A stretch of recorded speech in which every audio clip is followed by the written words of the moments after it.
Welcome to the Women on Fire podcast. We're on a mission to help you have your best menopause and rest of your life. I'm your host, Jenna Moore. I'm an accredited integrative health and menopause coach, and I've studied nutritional awareness, women's hormones through a functional medicine lens, and explored various modalities, including breathwork, mindset, and positive psychology. Join me and my guests as we discuss how to navigate the natural life transition of menopause and growing older. From waistlines, waning libidos, and what to wear now we're over 40, we discuss it all. Women on Fire is sponsored by MenoMe, a New Zealand-based company by women for women. MenoMe specialises in scientifically validated all-natural supplements so you can experience freedom in menopause. When I'm asked the question, what is menopause, I usually say it's the cessation of periods or the end of fertility.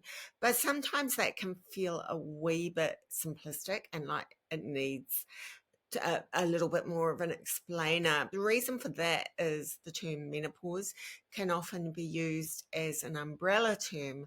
So therefore, when people are talking about the quite infamous signs and symptoms of perimenopause, like hot flushes, mood swings, rage, loss of libido, there's a whole lot of others. But this is actually talking about perimenopause because there are three distinct stages to this journey once we start moving to the end of our fertility, and that is perimenopause, menopause itself, and post-menopause. So peri actually means near, but it's the lead up to menopause, and it can last 5 to 10 years, or if you want to look at it another way, it can begin just over 10 years earlier than actual menopause. So with the average age for menopause itself being 51, 52, that can start around early 40s, sometimes earlier, sometimes later. So peri is the lead up, and it's also the time when most of the hormonal chaos can occur and when a lot of those infamous signs and symptoms that I was just talking about can occur. So it's actually defined as perimenopause rather than menopause. During peri, a woman's ovaries are gradually reducing in their production of ovarian estrogen or estradiol, which is the form of estrogen that is most dominant during our fertile years.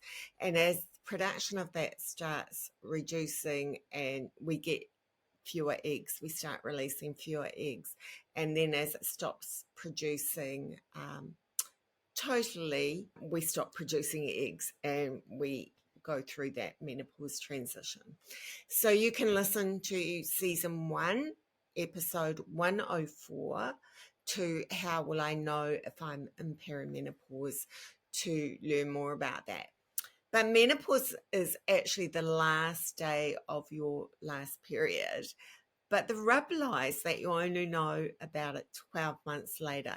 You officially have gone through menopause 12 months after your last period.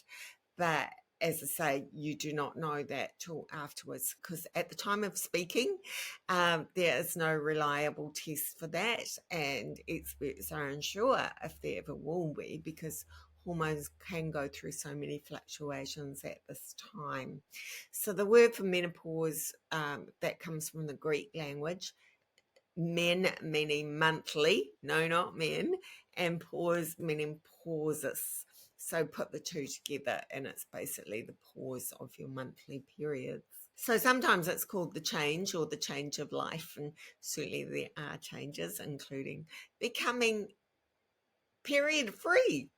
And a lot of us, about 25 million women globally, go through this each year. So it's a lot. There is a lot of us.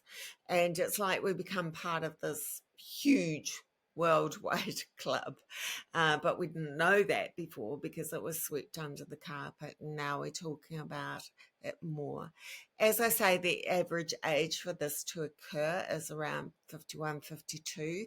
That can change a wee bit geographically, but generally is pretty much that overall in the 21st century. You could go through it earlier if you go through surgical menopause, if you have a family history of early menopause, if you go through a cancer treatment like chemotherapy, if you smoke, and also some research suggests that being overweight could be associated with earlier menopause as well. It seems a bit crazy that we have to wait till after the fact to know whether we're in menopause, and by then we're in post-menopause and we could well have been there for a while. So the actual term menopause isn't that useful because it only happens, it's only correctly used when it's after the fact. It's a bit crazy, isn't it? By which time, as I say, we're in post-menopause. And if you want to know about that, we're going to have a little mini pause coming on that in couple of weeks, episode number 124. So I hope that's been helpful, and if you've been confused, a little bit confused, it's completely understandable, but I hope that's given you a little bit more clarification.